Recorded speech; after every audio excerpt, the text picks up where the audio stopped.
পরতে পরতে কারবালার প্রান্তর হয়ে গিয়েছিল।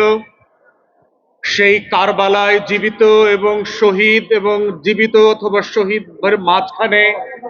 নাম না জানা হাজার হাজার পরিবার এবং ব্যক্তিবর্গ যারা আছেন, সালামু আলাইকুম। বাংলাদেশের ইতিহাসের ৮০০ বছরের পরে ২০২৪ সালের গণ অভ্যুত্থানে যে ঘটনাটা ঘটে গেছে সেটা হচ্ছে লক্ষণ সেন, ইখতিয়ার উদ্দিন মোহাম্মদ বিন বখতিয়ার খলজির আসন্ন সেনাবাহিনীর ভয়ে নদিয়ার প্রাসাদ থেকে পিছনের দরজা দিয়ে যেভাবে পালিয়ে গিয়েছিলেন,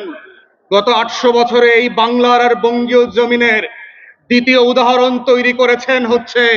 বাংলার ফ্যাসিবাদী শাসন ব্যবস্থার নায়ক, শেষ বংশের শেষ উত্তরাধিকারী বেগম লক্ষণ সেন ২০২৪ সালে পিছনের দরজা দিয়ে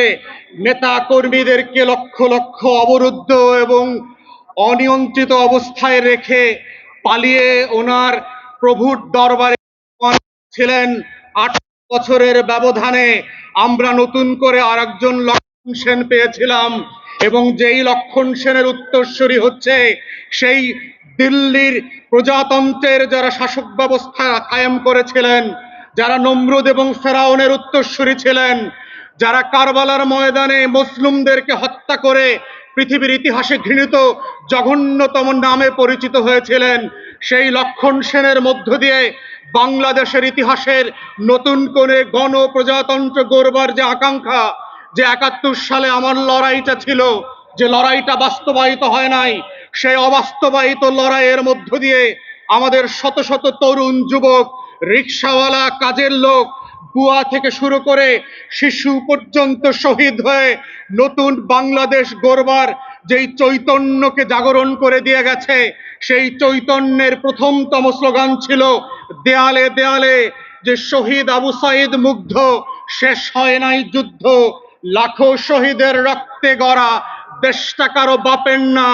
অতএব বাংলাদেশটা কারো বাপের না। সেটা ৮০০ বছর আগে লক্ষণ সেনকে এই দেশের মানুষ যেভাবে বুঝিয়ে দিয়েছিল,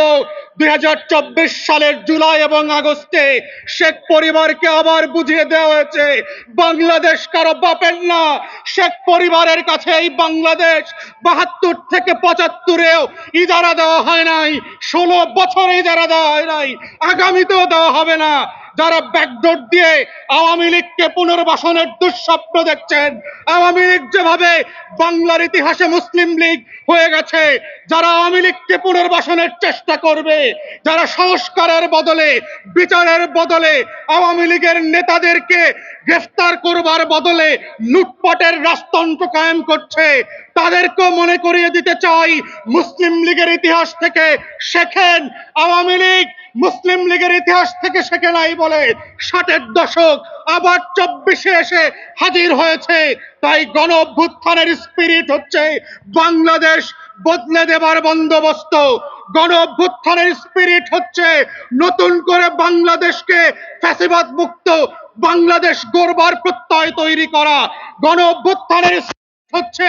সংস্কার এবং পরিবর্তন, গণ অভ্যুত্থানের স্পিরিট হচ্ছে গণতদন্ত কমিশন করে আমার ১৭০০ শহীদের প্রত্যেকটা লাশের প্রতি ফোঁটা রক্তের বদলা নেয়ার বিচার করা, গণ অভ্যুত্থানের স্পিরিট হচ্ছে ২৫,০০০